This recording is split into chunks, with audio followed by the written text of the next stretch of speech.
പല വമ്പൻ പട്ടണങ്ങളെയും ഇളക്കിമറിച്ച വസ്ത്രമഹാത്ഭുതം ഇപ്പോൾ Pandikkad.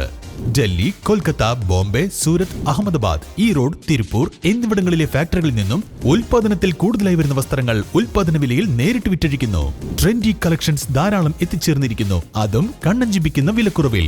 3/4 shorts, ladies palazzo, leggings 79 രൂപയ്ക്ക്, മെൻസ് ടീഷർട്ട് 99 രൂപയ്ക്ക്, ladies kurti, top, jeggings, skirt 99 രൂപയ്ക്ക്, ലേഡീസ് ടീഷർട്ട് 99 രൂപയ്ക്ക്, ഗേൾസ് ആൻഡ് ബോയ്സ് ടീഷർട്ട് 49 രൂപയ്ക്ക്, ബെഡ്ഷീറ്റ്, ബ്ലാങ്കറ്റ് 99 രൂപയ്ക്ക്, കിഡ്സ് ഷോർട്ട് 19 രൂപയ്ക്ക്, മെൻസ് കാഷ്വൽ ഷർട്ട് 149 രൂപയ്ക്ക്, മാറ്റ് 19 രൂപയ്ക്ക്.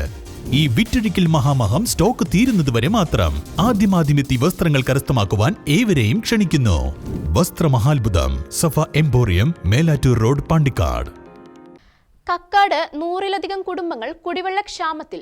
ദേശീയപാത വികസനത്തിന്റെ ഭാഗമായി നടപ്പിലാക്കുന്ന കുടിവെള്ള പൈപ്പ് ലൈൻ നിർമ്മാണം വൈകുന്നതാണ് ദുരിതത്തിന് കാരണം. പലപ്പോഴും വെള്ളം വില കൊടുത്തു വാങ്ങേണ്ട അവസ്ഥയിലാണ് നാട്ടുകാർ. ദേശീയപാത വികസനത്തിന്റെ ഭാഗമായുള്ള കുടിവെള്ള പൈപ്പ് ലൈൻ നിർമ്മാണം വൈകുന്നത് മൂലം കക്കാട് മേഖലയിൽ ദുരിതത്തിലായിരിക്കുന്നത് 100-ലധികം കുടുംബങ്ങളാണ്. കഴിഞ്ഞ 1 മാസത്തോളമായി ഈ കുടുംബങ്ങൾക്ക് കുടിവെള്ളം ലഭിക്കുന്നില്ല. ഇതിനെ തുടർന്ന് പലരും പണം കൊടുത്ത് പുറത്തുനിന്ന് വെള്ളം വാങ്ങേണ്ട അവസ്ഥയിലാണ്. കക്കാട്ടെ കുടിവെള്ള പ്രശ്നം പരിഹരിക്കുന്നതിന് ദേശീയപാതയിലെ പൈപ്പ് ലൈൻ നിർമ്മാണം അടിയന്തരമായി പൂർത്തിയാക്കണമെന്നും വെള്ളം ലഭിക്കാത്ത സമയത്തെ വാട്ടർ അതോറിറ്റി ബില്ലിൽ ഇളവ് അനുവദിക്കണമെന്നും ആവശ്യപ്പെട്ട് പൊതുപ്രവർത്തകനായ TP ഇമ്രാൻ, ജലവിഭവ വകുപ്പ് മന്ത്രി, ജില്ലാ കളക്ടർ, ദേശീയപാത അധികൃതർ എന്നിവർക്ക് നിവേദനം നൽകി. പ്രശ്നം പരിഹരിക്കപ്പെടുന്നതുവരെ കുടിവെള്ളക്ഷാമം നേരിടുന്ന കുടുംബങ്ങൾക്ക് നഗരസഭ സൗജന്യമായി വെള്ളം എത്തിക്കണമെന്നും അദ്ദേഹം ആവശ്യപ്പെട്ടു. ദേശീയപാത നിർമ്മാണത്തിൻ്റെ ഭാഗമായി ഈ കക്കാട് മേഖലയിൽ ഈ ഡ്രെയിനേജിൻ്റെ പണി നടന്നുകൊണ്ടിരിക്കുകയാണ്. അപ്പോൾ അതോടൊപ്പം ഇതിൻ്റെ പൈപ്പ് ലൈനിൻ്റെ വർക്ക് കൂടിയും അതോടൊപ്പം നടക്കുന്നുണ്ട്. പക്ഷേ കഴിഞ്ഞ പെരുന്നാൾക്ക് വെള്ളം കിട്ടിയതാണ് ഈ കക്കാടിൻ്റെ വിവിധ മേഖലകളിലുള്ള ആളുകൾക്ക്. ഇപ്പോൾ അതിനുശേഷം ഈ കടുത്ത വേനലാണ് ഇപ്പോൾ ഉള്ളത്. ഈ സമയത്ത് പോലും ഈ പ്രദേശത്തിൻ്റെ വിവിധ മേഖലകളിലുള്ള 100-ലധികം വീടുകളിലെ ആളുകൾക്ക് വെള്ളം കിട്ടാത്തൊരു സ്ഥിതിയാണുള്ളത്.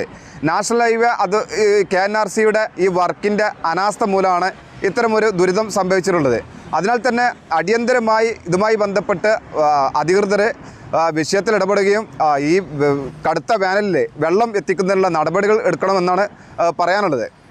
ദേശീയപാത വികസനത്തിന്റെ ഭാഗമായി പുതിയ ഡ്രൈനേജ് നിർമ്മിക്കുന്നതിനോടൊപ്പം പൈപ്പ് ലൈനുകളും മാറ്റി സ്ഥാപിക്കേണ്ടതുണ്ട്. എന്നാൽ ഈ നിർമ്മാണ പ്രവർത്തനങ്ങൾ വളരെ മന്ദഗതിയിലാണ് നടക്കുന്നതെന്ന് നാട്ടുകാർ ആരോപിക്കുന്നു. ദേശീയപാത നിർമ്മാണം ആരംഭിച്ചതിന് ശേഷം കഴിഞ്ഞ 2 വർഷത്തോളമായി കക്കാടിന്റെ വിവിധ പ്രദേശങ്ങളിൽ ഇടയ്ക്കിടെ മാത്രമാണ് വെള്ളം ലഭിക്കുന്നത്. കടുത്ത വേനൽക്കാലത്ത് പോലും കുടിവെള്ളം കിട്ടാതെ ജനങ്ങൾ വലയുകയാണ്. എത്രയും പെട്ടെന്ന് അധികൃതർ വിഷയത്തിലിടപെട്ട് പ്രദേശവാസികളുടെ ദുരിതത്തിന് അറുതി വരുത്തണമെന്ന് നാട്ടുകാർ ആവശ്യപ്പെടുന്നു. News desk, Kakkad.